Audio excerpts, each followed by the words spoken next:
todos.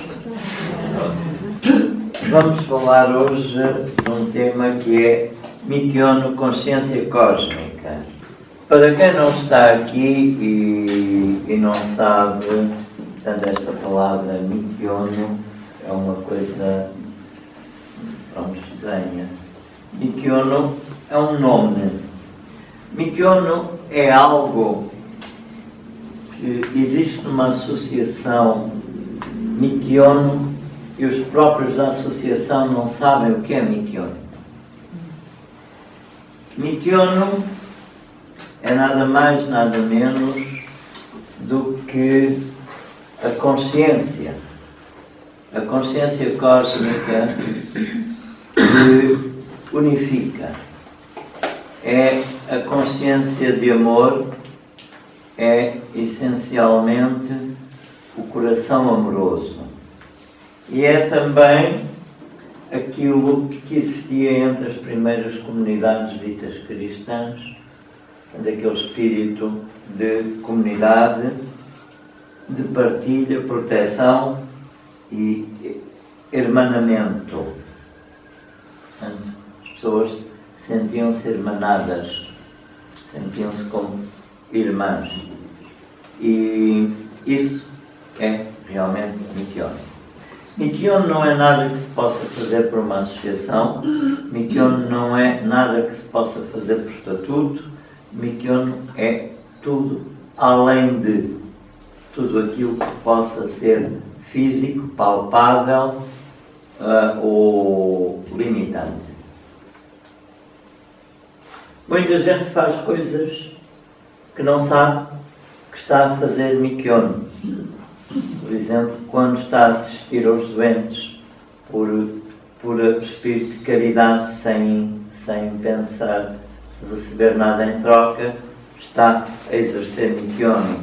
Quando está a cuidar de pessoas idosas ou de crianças, sem esperar retribuição por mero amor, está a exercer Mikiono. Portanto, Mikiono é uma coisa que todos fazem e que muita gente não sabe o que está a fazer. Por isso, Mikiono é transcendente tudo o que seja, portanto, estabelecido, tudo o que seja algo que determina. Ele também está naquilo que se determina, mas ultrapassa tudo aquilo que possa alcançar-se. Há relativamente algum pouco tempo, eu pedi ajuda no Facebook, pedi obreiros Mikiono, precisava de obreiros. E esses obreiros são exatamente pessoas para trabalhar esse princípio, que é exatamente fazer trabalho de doação, fazer trabalho de recolha de alimentos, mas aí já existe a associação por detrás. Por exemplo, para quem precisar de recolher alimentos, pode pedir diretamente através do meu contacto, pode pedir para lhe emitir um cartão da associação para se poder representar, por exemplo, junto de associações, junto, portanto, daquelas entidades que podem permitir a recolha de alimentos, etc. Portanto, para eles se identificarem. Quem não tiver outro tipo de identificação para isso. Depois isso é para distribuir a pessoas carenciadas, que serão previamente selecionadas e que, portanto, se lhes entregará por partes os alimentos recolhidos, etc. Todas essas coisas, como se faz nas outras situações. Muito bem. Portanto, Mikiono é uma consciência ampla, uma consciência ligada e conectada com a consciência cósmica. Como é que Mikiono surgiu? O que é que isto aconteceu? Surgiu que em, portanto, 2000 a 2002, durante 2 anos eu não dormi. Durante 2 anos eu, sempre que dormia, ao que tentava dormir, era arrebatado para um tempo que está sobre Fátima, não a nível físico, mas num nível elevado nas esferas de luz, e lá era foi instruído durante 2 anos sobre vários assuntos, tanto de cura como outros. E então foi desenvolvida esta consciência, onde se sintetiza que o Mikyon é o coração amoroso da mãe em ação. E esta designação é uma designação dos novos tempos, porque está conectado com o espírito, portanto, da instrução japonesa que paira sobre o que se chama cristianismo, não propriamente cristianismo, mas o espírito da essência do que originou o cristianismo.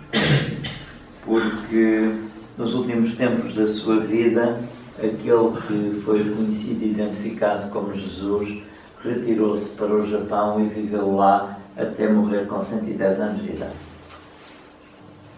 E deixou tudo em tradição japonesa. A consciência cósmica é algo abrangente, é algo que inicia todo um processo e que não tem paragem, não tem origem, não tem ponto de términos. É realmente algo permanente e que não se pode, de modo algum, parar ou destruir. O universo, fala-se muito na criação do universo, etc., mas, na realidade, nunca houve criação. O universo nunca foi criado, nem nunca vai acabar. Tudo é uma constante forma de continuidade. Nada é permanente, nada fica como está, tudo se transforma, tudo passa e, portanto, tudo está em permanente mutação. Ora bem, Mikyon.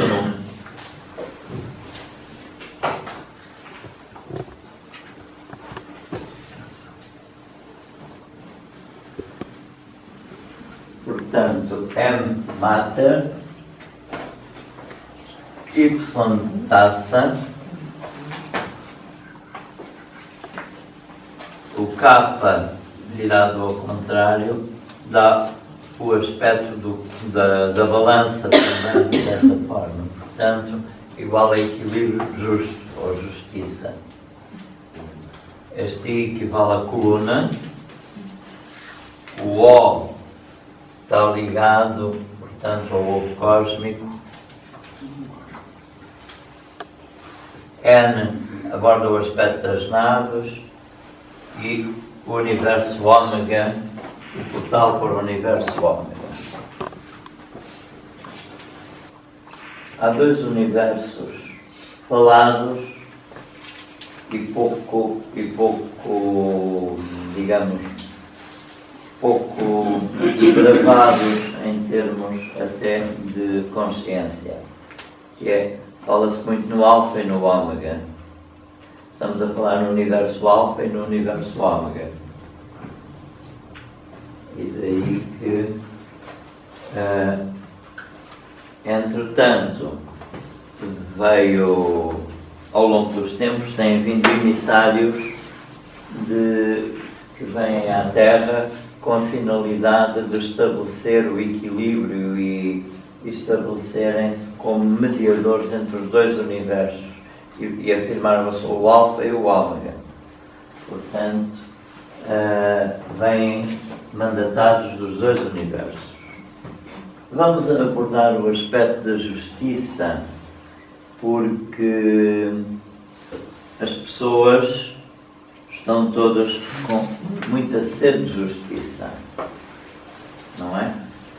Quem tem sede de justiça nunca será justiçado. Quem tem sede de justiça nunca vai ser justiçado. Porquê? Porque não exerce a justiça e está sempre à espera que alguém vá exercer a justiça por ele. A justiça não é algo punitivo, como as pessoas acreditam e como as pessoas consideram. Não é algo em que tem que vir um legislador legislar, estabelecer e dar pauladas. Peço desculpa pela palavra. A justiça é tão somente e apenas amor justo na justa ação ou na reta ação que Buda falou. Por isso, quem tem fome e sede de justiça morrerá sempre à fome e à sede, porque nunca a vai ter, enquanto a não souber executar. E a justiça não é tomar atitudes de, digamos, de vingança ou de nada disso, mas sim consigo mesmo. A melhor forma de estabelecer justiça é ter a reta ação, a justa ação. E essa justa ação não espera a intervenção de ninguém que não seja o próprio. Ou seja, terei eu que possuir algo? Muitas situações de justiça, interrogatório, não é? E crises que levam a demandas de justiça têm que ver com aspectos pura e simplesmente materiais, na maior parte dos tempos e das vezes. E referem-se a demandas ou por propriedades ou por outras situações, mas sempre algo que alguém tem e se sente lesado e que demanda do outro ou que o outro demanda dele. Ora bem, em primeiro lugar, meus amigos, todos nós nascemos nus, sem absolutamente nada que não seja o corpo. E tudo o que precisamos a seguir nascer é ter a maminha da mãe ou algo substituto se esta não tiver hipótese, mas precisamos de leite para mamar e para nos nutrir. Não é verdade? Se estamos nus ou se nos vestem, isso já é secundário. Seguramente nos cobrem com alguma coisa porque precisamos de andar cobertos, não por mais nada, mas porque o tempo e a temperatura assim o exige. E nós não temos clima para andar nus. Existe determinado tipo de algumas pessoas no planeta que andam sempre nus, porque onde vivem é extremamente quente, extremamente úmido, que não precisam de roupa. E vocês sabem disso. Tanto nas Áfricas, nas zonas da Ásia e em determinadas zonas da América. Existem essas pessoas. E nós, que somos muito civilizados, dizemos que elas são selvagens, porque andam nuas. Ora bem, elas são realmente selvagens porque andam nas selvas e porque estão unidas e integradas com as selvas. Os verdadeiros selvagens de conceito somos nós, porque nós é que agimos como, com eles como nós os classificamos. Portanto, a ação do homem civilizado sobre as tribos nativas sempre foi destruidora e sempre foi nociva para essas mesmas tribos. Os únicos desequilibrados aqui somos nós, os ditos civilizados. E ignora-se outros tipos e outros níveis de civilização. Pergunta-se como é que determinadas tribos de África tinham um calendário venusiano para se gerir e outra tinha conhecimentos sobre sírios e ligado a sírios. Pergunta-se como é que essas tribos, sem terem nada tecnológico, tinham esses contactos e esses conhecimentos. Os homens primitivos desse tempo tinham, portanto, há relatos que tinham entre 17 metros a 12 metros de altura.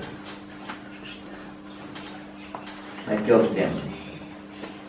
Aliás, coisa que é notória, porque também se encontram fetos, portanto, fetos daquele tempo que eram colossais também. Portanto, naquele tempo, na Terra, a vida era toda muito grande.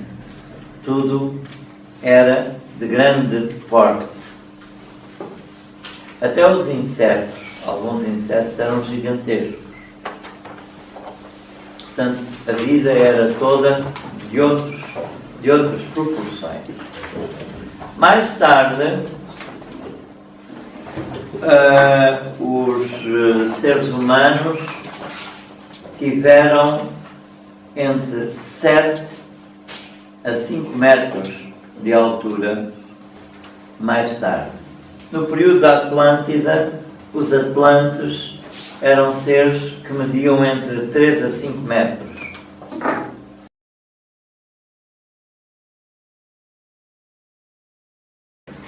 Portanto, isto pode-se ver que, efetivamente, os gigantes viveram na Terra. E de tal maneira que quando os homens pequeninos foram introduzidos na Terra, os homens pequeninos, relatou-se que no tempo em que eles viviam havia gigantes sobre a Terra. Está escrito.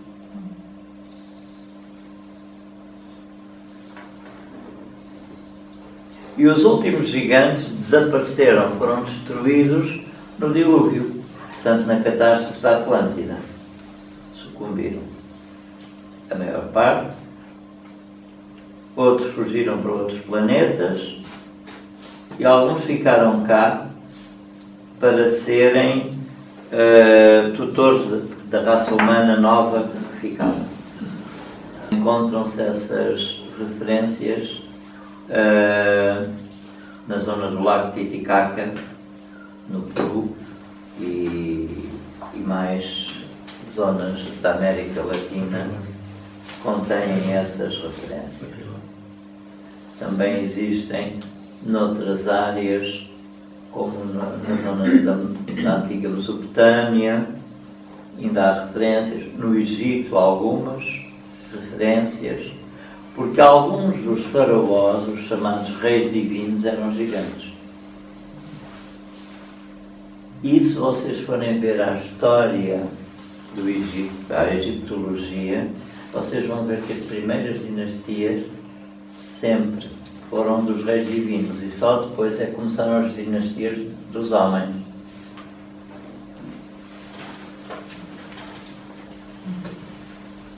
Aonde estamos? de que estamos a falar? Quem são os reis divinos? Quem são? Tutankhamon, Akhenaton. Extraterrestres. Pois. Extraterrestres que viveram. Não, e atenção, Akhenaton já é fruto da degeneração do Egito. Estamos a falar dos primeiros, estamos a falar da rainha Isis, estamos a falar dos que se mantiveram e que se mantiveram por séculos.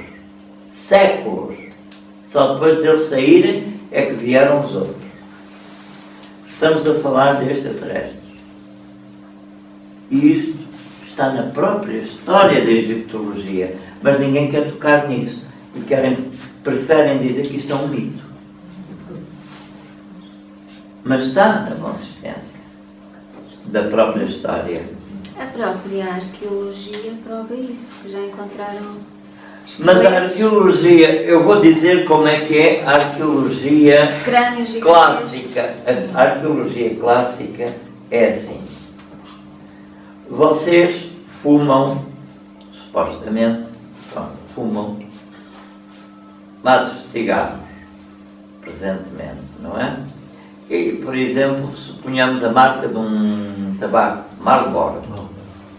Alguém é soterrado numa hecatombe e, séculos depois, vão encontrar um esqueleto petrificado e vão encontrar um maço petrificado com cigarros. Isto é um arqueólogo da nossa arqueologia clássica. Vai dizer: existia este tipo de humanoide que tinha estes cilindros de ervas que eram para uma questão votiva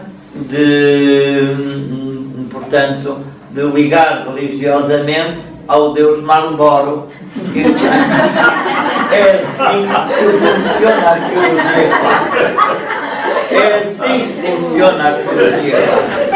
Verdade que é assim que funciona a arqueologia. E tudo mais os refutam. Isto é uma caricatura do que é a arqueologia. Portanto, a arqueologia ortodoxa é isso. Por isso, nós temos que ir para uma arqueologia heterodoxa, porque a ortodoxia leva-nos para um caminho que não vamos a lado nenhum. Segundo a arqueologia, agora vocês pensem. Segundo a arqueologia, os egípcios, pensem bem, andaram a construir pirâmides, levando pedras às costas por quilómetros, porque não havia aquelas pedras ali, com escravos e a rolarem em barcos de papiro.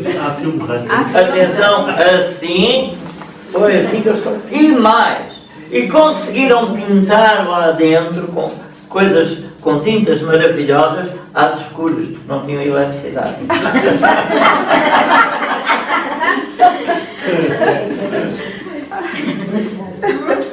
Ok? À luz de lamparina. Quando se provou que existem lâmpadas no Egito, e não só, e colunas que eram exatamente postos de condução de cabos de alta tensão. E as próprias pirâmides tinham um emissor de energia que alimentava as naves que andavam pelo ar no Egito, porque eles também tinham aeroplanos. E, inclusive, há até imagens de aeroplanos do Egito.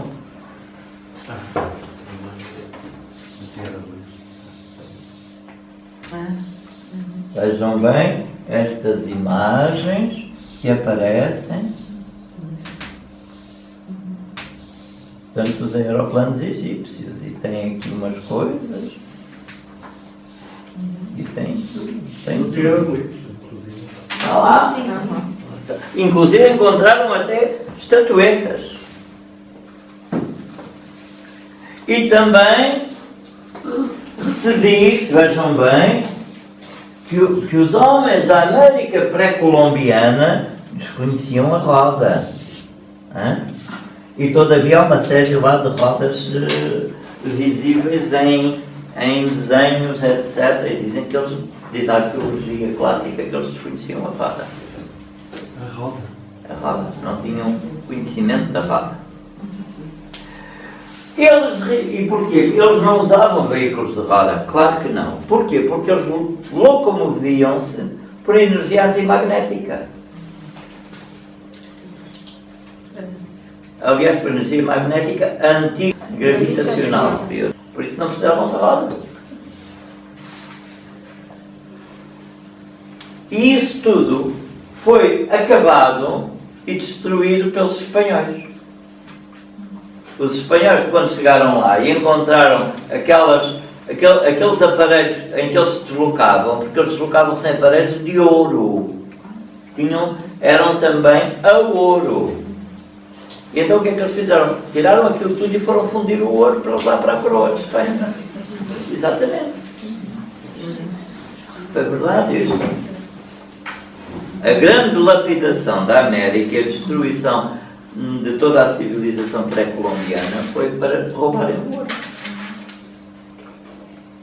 E exterminaram quase toda a população à procura do Eldorado, onde ficava uma cidade de edifícios de ouro, e estava cheia de ouro, que as ruas eram de ouro, etc. Isto tudo para nos provar que a consciência cósmica é uma coisa que não tem origem, como eu disse, que vai por toda a expansão e vai sempre expandindo e vai buscando um processo de crescimento. A própria consciência vai crescendo. A consciência é uma só, mas que depois se divide ou se fratura para ir buscando polos de conhecimento e conhecimento e poder ampliar essa consciência que é uma só. E assim chegamos ao mito suposto de Deus, como consciência que tudo sabe, e no fundo é a grande consciência magna de que falamos, a consciência cósmica. Ora bem, este processo do crescimento da consciência leva precisamente a processos de limitações do próprio conhecimento, limitações cognitivas, processos em que a consciência mergulha por fases mais densas e que fica bloqueada e que vai ter que superar esse processo gradualmente. Por isso, a consciência passa por um processo de obscurantismo e vai crescendo à medida que vai conhecendo por experiência e também nos contactos que faz com outros níveis de consciência mais avançados. E vai integrando. E assim a consciência vai crescendo. Isto é uma lei comum, universal para todos os mundos. Em todos os mundos isto se dá consoante os seus diversos níveis de evolução. Aqui a Terra é um mundo artificial. É um planeta que não é um planeta natural, é um planeta artificial que foi todo ele criado por consciências cósmicas que fizeram várias experiências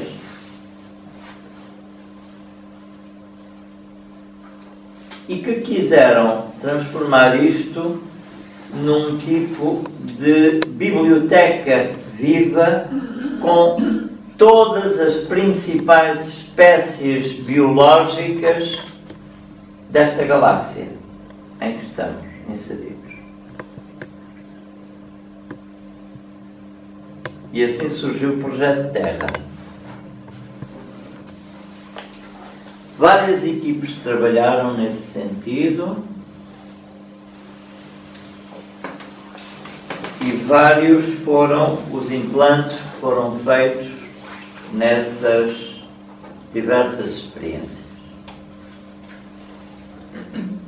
Houve até equipes que foram estimuladas por desafios de procurar melhorar as formas para adquirirem conceitos de maior beleza estética, etc.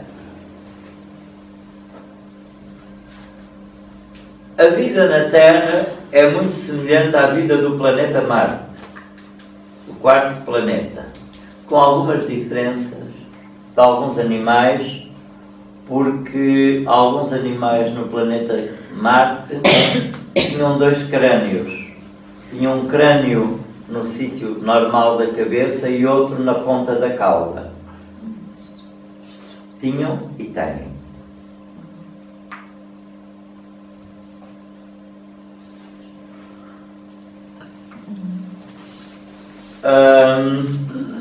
Também algumas plantas no planeta Marte têm capacidade diferente de certas funções que exercem que as terrestres não têm, e são uma evolução entre o animal e a planta, ou a planta e o animal, as do planeta Marte. As nossas são uma evolução da planta para o animal com as carnívoras, as plantas carnívoras. Eles têm algumas plantas carnívoras, mas que se deslocam, porque andam. Em Marte, elas tiram as raízes e andam. Deslocam-se de sítio. Algumas, muito poucas.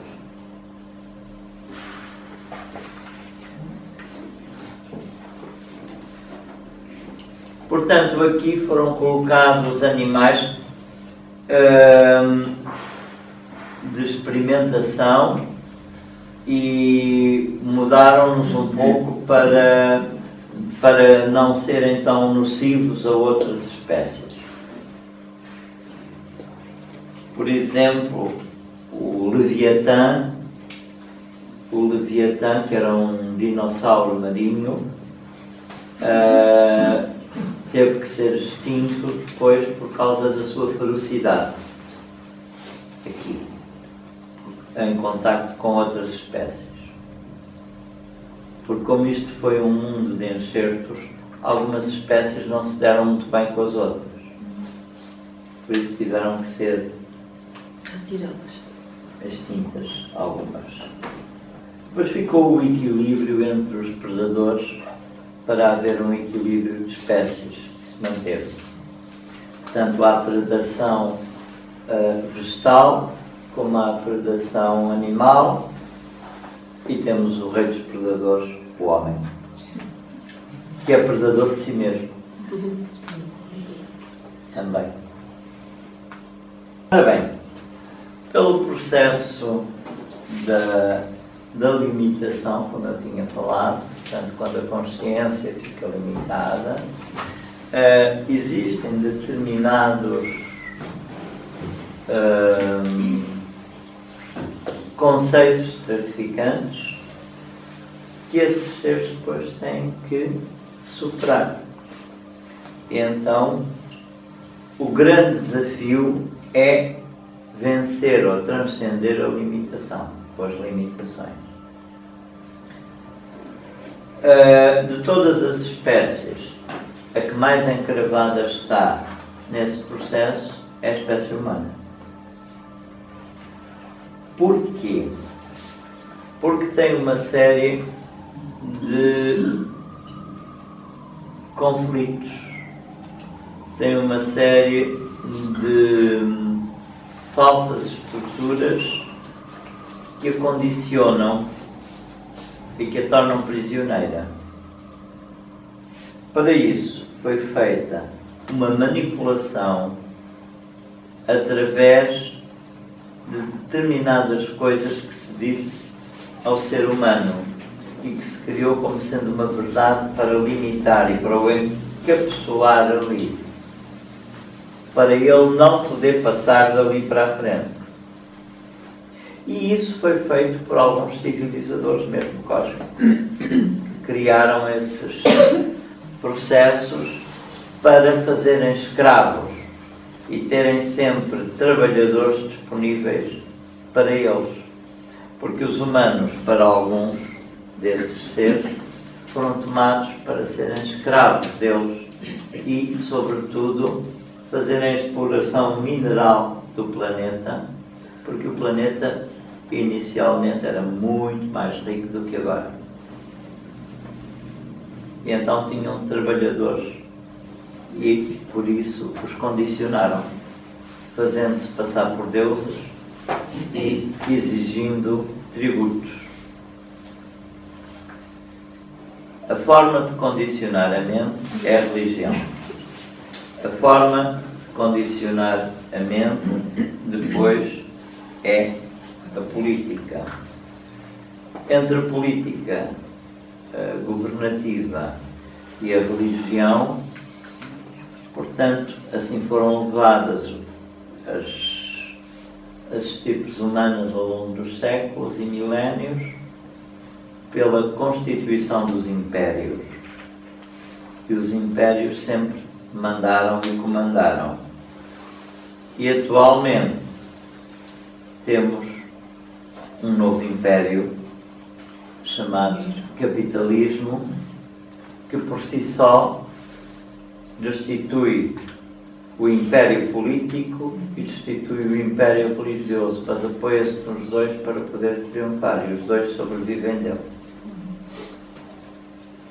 E assim veem como o ser humano está limitado, prisioneiro e condicionado. Existem fações positivas, portanto, que pensam ajudar o homem, e existem fações negativas que não querem que ele evolua. De aí foi criado a história do mito de Deus e do diabo.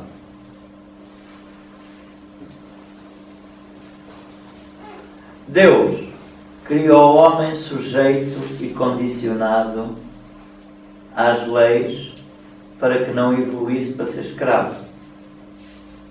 Tanto assim, na própria Bíblia, na Bíblia mais antiga, quando Maria se submete ao Supremo, está escrito: eis aqui a escrava do Senhor. Assim está escrito na língua antiga. Eis aqui a escrava do Senhor.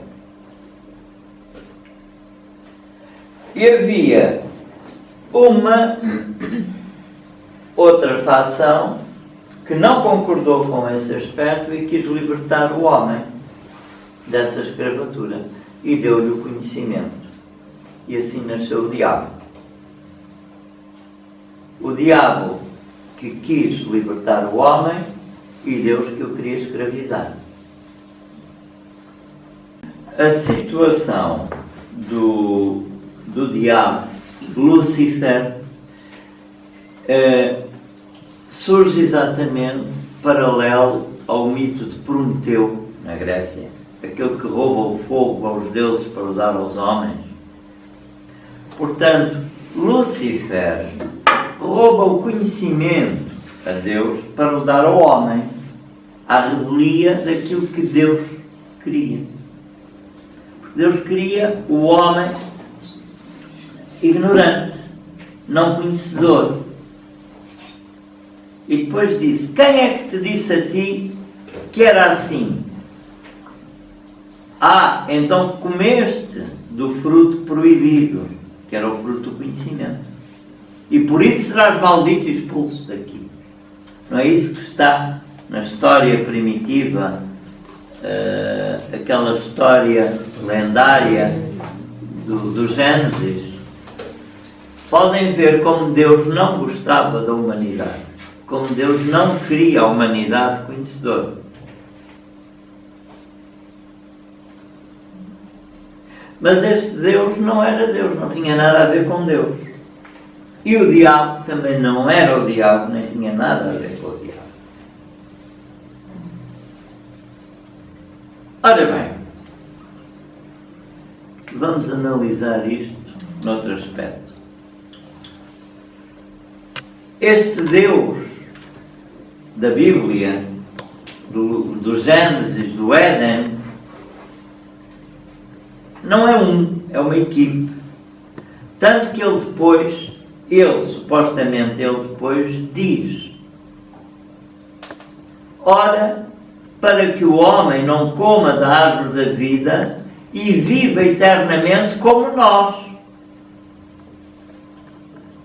Ora bem, fala no plural.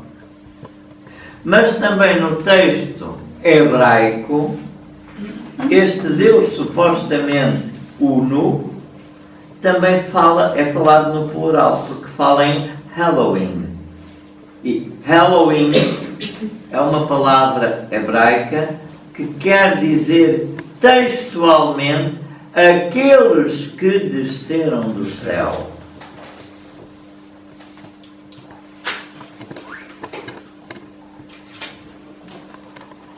Portanto, este Deus do homem, do Jardim do Éden, era um grupo de cientistas que fizeram um homem biológico criado por eles e que não o queriam conhecer para que não superasse a eles.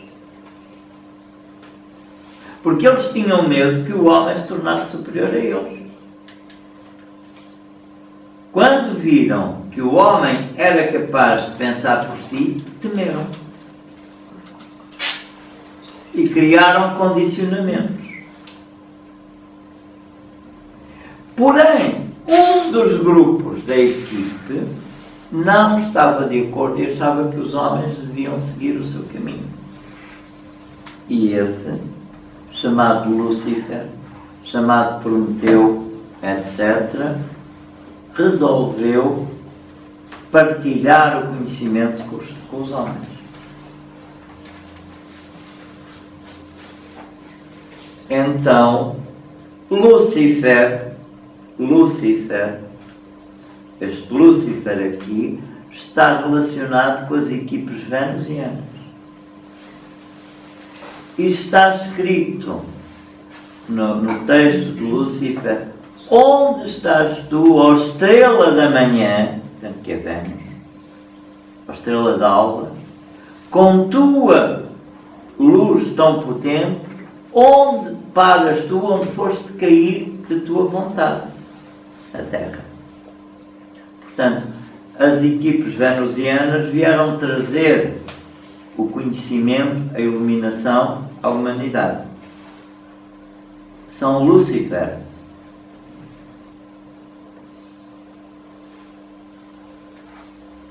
Porque Lúcifer quer dizer apenas e somente portador da grande luz, mais nada.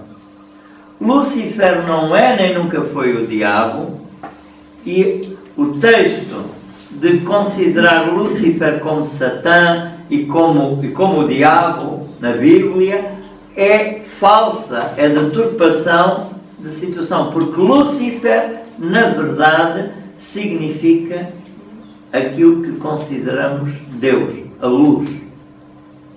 É o que é. Não se trata de nenhum anjo caído. Não se trata de nada disso. E o mito de Lúcifer caído é o Cristo. O Lúcifer caído é o Cristo. Aquele que, de sua vontade, simulou para a doação do conhecimento à humanidade. É o mito do Cristo, do Prometeu. há várias coisas que foram deturpadas e que são transmitidas nessa deturpação. Deturpação essa que também foi criada pelas igrejas precisamente para assustar e dominarem. Porque se Deus é o bem e o diabo é o mal, vamos assustar as pessoas. Então criaram um inferno com fogo, onde as pessoas são cozidas eternamente em caldeirões, torturadas e tal, ao gosto da Inquisição, porque a Inquisição é que fazia isso, aos que eram por ela prisioneiros e levados para as catacumbas para serem torturados. A Inquisição é que fabricou máquinas absolutamente maquiavélicas de tortura. E então o diabo era o torturador-mor, o chefe da Inquisição, supostamente à imagem criada pela Igreja, para criar essa ideia na mente das pessoas, ainda nos tempos da Idade Média. Isso era usado. Mas também não se estranhem, porque as primeiras Inquisições foram feitas nos tempos mesmo muito antigos. A primeira Inquisição foi contra os cátaros contra os cátaros e os albigenses, o Papa da Igreja. Portanto, foram as primeiras Inquisições. A segunda Inquisição levou às Cruzadas e à Terra Santa e ao nascimento de Portugal com os cruzados que vieram da Terra Santa. Foi a terceira Inquisição, etc. Temos várias situações desse tipo. Portanto, para vocês verem como é que isto é, não é?